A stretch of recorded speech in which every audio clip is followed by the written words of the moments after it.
St. Catherine High and Excelsior will meet in the deciding game of this season's Issa Walker Cup knockout competition after scoring contrasting victories in Thursday's semifinals at Stadium East. St. Catherine High were qualifying for their first ever Issa football final, and here's Spencer Darlington. In TVJ's game of the day, St. Catherine High upset 9-time former champions St. George's College courtesy of a 5-4 penalty shootout win.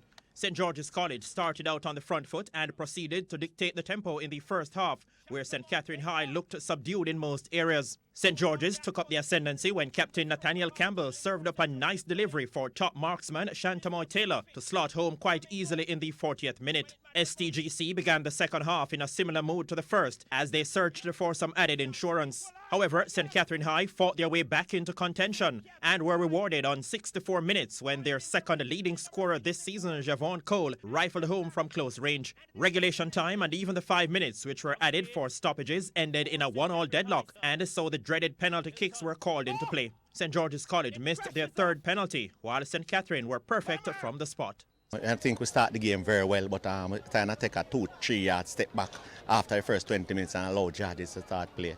You know, we talk about it at length at the break and ask them to stay close and be very patient in our approach. And when the good opportunity comes, then we must have to take it. And you know, we bring it to the penalty shootout. And I was very, very confident of the boys.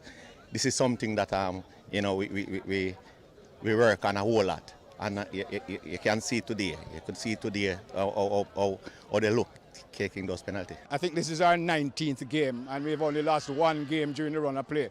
That was the St. Andrew Technical when we lost 3-1. We lost on penalties here and we lost on penalties to Cornwall College. So yeah, you're disappointed every time you lose. You're disappointed every time the season ends and you don't win anything. But I can't give these kids a hard time. I think they worked hard. I think they put out their best, which is what I ask. I ask for them to have fun playing schoolboy football and to leave everything on the park. And I think they did. Spencer Darlington, TVJ Sports.